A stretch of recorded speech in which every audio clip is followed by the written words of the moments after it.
My best friend wanted everything I had. Until she tried to take my man. The entire village knew Esther and Clara. If you saw one, you saw the other. They ate together. Walked together. Went to school together. Prayed together. Dreamed together.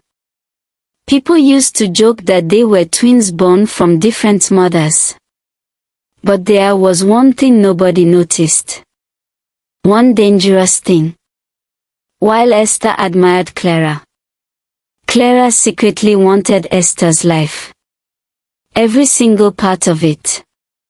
And years later, that obsession would destroy everything. The story began in the village of Umwogu, a peaceful community in eastern Nigeria where everyone knew everyone. Esther and Clara were inseparable. Whenever Esther got a new dress, Clara suddenly wanted the same dress. Whenever Esther braided her hair differently, Clara copied the exact style. Whenever Esther received praise, Clara became unusually quiet. At first, Esther thought it was friendship. After all, friends influence each other. Right. But her mother noticed something different. One evening while Esther prepared cassava beside their house, her mother said quietly, "Be careful of people who want to become you." Esther laughed. "It's Clara, Mama." Her mother didn't laugh back. "That girl doesn't admire you." She paused. "She competes with you." Esther dismissed the warning. Years later, she would wish she hadn't. Years passed. The girls completed university. Soon NYSC postings arrived. Both were posted to Abuja. Esther was assigned to a prestigious construction company. One of the biggest in the city. The company headquarters looked like a palace. Glass walls. Luxury vehicles. Powerful executives. Everything felt intimidating. Esther was nervous on her first day. But she stood out immediately. Not just because she was beautiful. She was intelligent. Confident. Hardworking. And impossible to ignore. Within weeks, people started noticing her. Including the CEO. David Williams. David was everything women talked about. Tall. Dark. Handsome. Successful. 33 years old. Owner of multiple construction projects. Respected everywhere. Yet despite all the women around him, his eyes settled on Esther. At first it was small things. A compliment. A smile. A lunch invitation. Then flowers started arriving. Expensive flowers. Then gifts. Then late evening conversations. Before Esther realized what was happening, she was falling in love. Deeply. And David seemed equally serious. One evening he looked directly into her eyes and said, "You're different from anyone I've ever met." Esther believed him. One Saturday afternoon, fate intervened. Esther was shopping in a supermarket when she heard someone scream her name. "Esther." She turned. And there stood Clara. The reunion was emotional. Tears. Laughter. Memories. They exchanged numbers immediately. And within weeks, their friendship was active again. But Clara noticed something. Something that awakened an old obsession. Esther's life was better. Much better. a better apartment, better job, better opportunities, and most importantly, a successful boyfriend. The same old feeling returned. The feeling Clara had carried since childhood. Why Esther? Why not me? One weekend, Clara visited Esther. What was supposed to be a 2-day stay became a week. Then 2 weeks. Then almost a month. Esther didn't suspect anything. She trusted her childhood friend completely. Then one evening, David called. "Get dressed." Esther smiled immediately. "We are going somewhere special." Excitedly, Esther prepared. Beautiful red dress.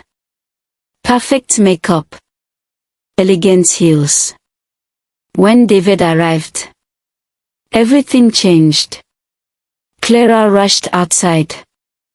And the moment she saw him, she wanted him. She wanted him the same way she wanted Esther's achievements, Esther's life. Only this time, the prize was a man. That night, Clara couldn't sleep. While Esther happily described her date, Clara smiled, pretended to listen, pretended to be happy. But jealousy was consuming her. Around 2 a.m., she saw David's name flash on Esther's phone. And that's when she made a decision. She secretly copied his number. A small action. One that would eventually destroy lives. Over the following weeks, Clara transformed herself.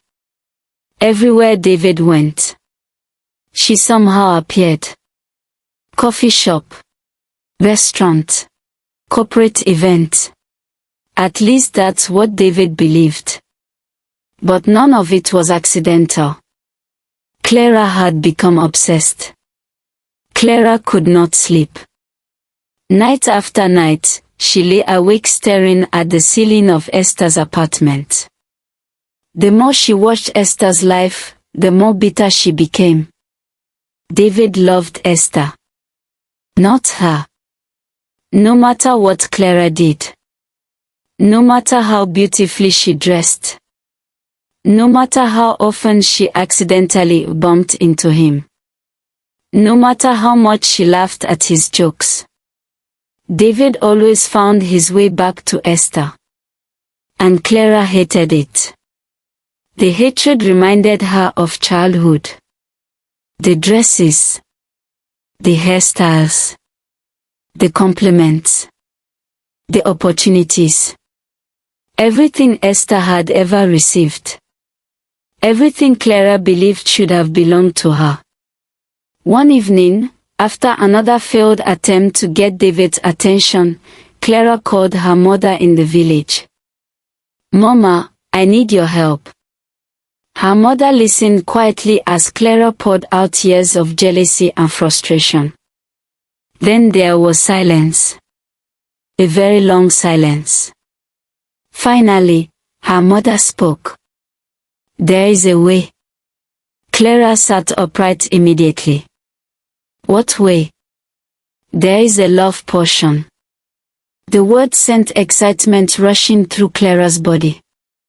"A powerful one. But it comes with rules." Clara smiled. "I can follow rules." Her mother continued. "No, I must see it. And when you rub it on your face, the very first person that must see you is David." Clara nodded impatiently. "That's easy." Her mother's voice suddenly became serious. "If anyone else sees you first." She paused. "You will lose your mind." For a brief moment, Clara hesitated. Then she laughed. "Nothing will go wrong." The next day, she traveled to the village. 3 days later, she returned to Abuja carrying a small wrapped container hidden inside her bag. She kept it beneath her bed. Waiting. Planning. Watching. Like a hunter. Then fate handed her the perfect opportunity. One afternoon, Esther excitedly announced, "David is coming for dinner tomorrow night." Clara felt her heart jump. Esther continued happily, "I've never cooked for him before." She showed Clara recipes she had been learning online. "He'll spend the evening here." Clara smiled. But inside, something dark awakened.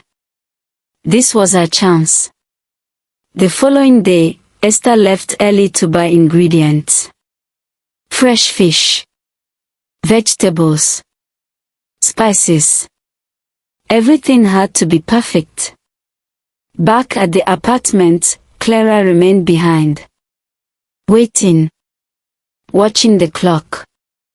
Counting every minute. By evening, Esther transformed the house. Candles. Beautiful table setting. Soft music. Everything looked magical. Then suddenly, Clara clutched her stomach. "Oh, Esther." Esther turned. "My stomach."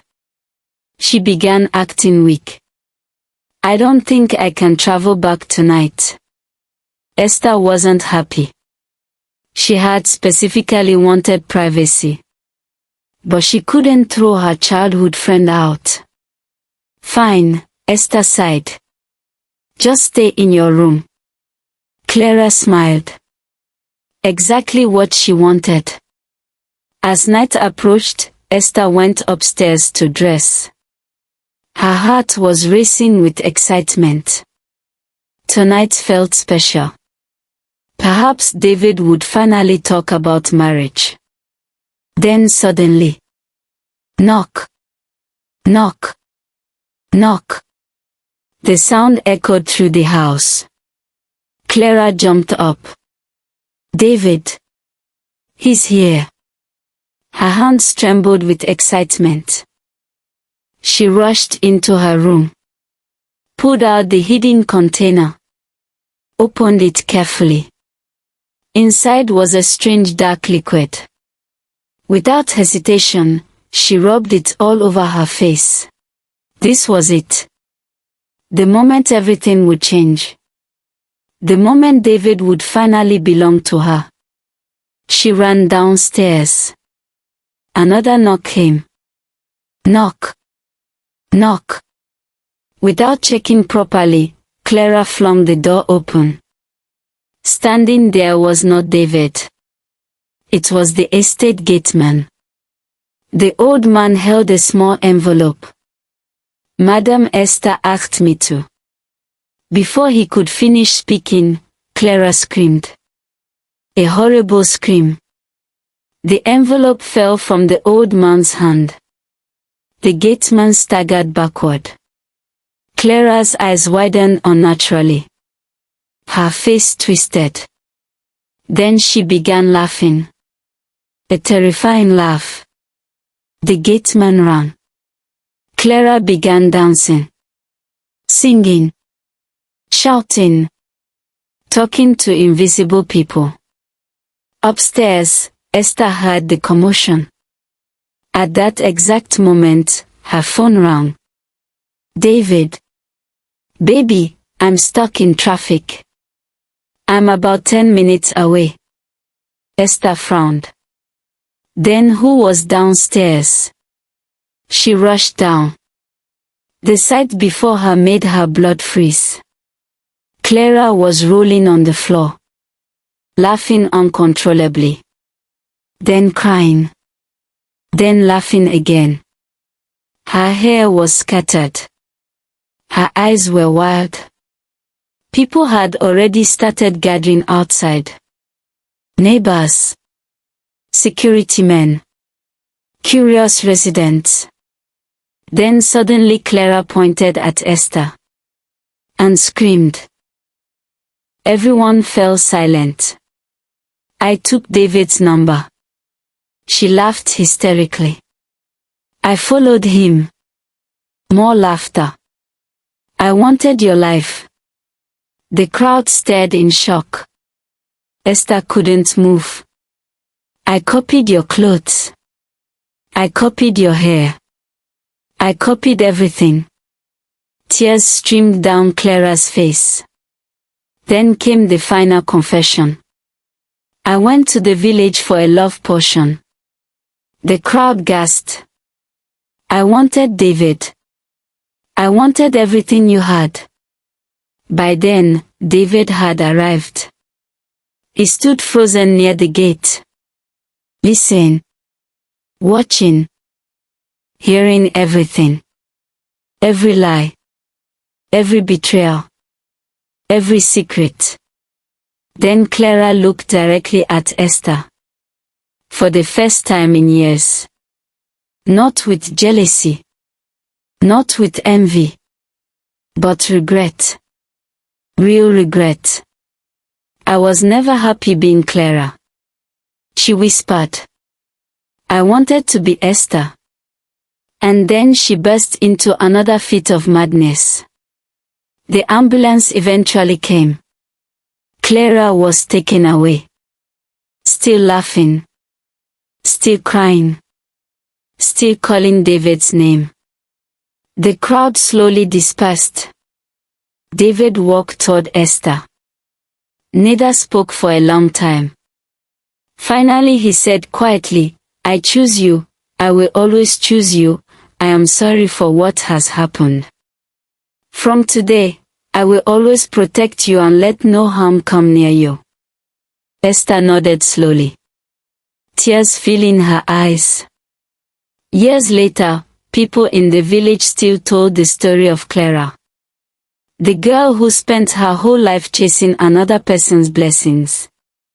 And lost her own in the process.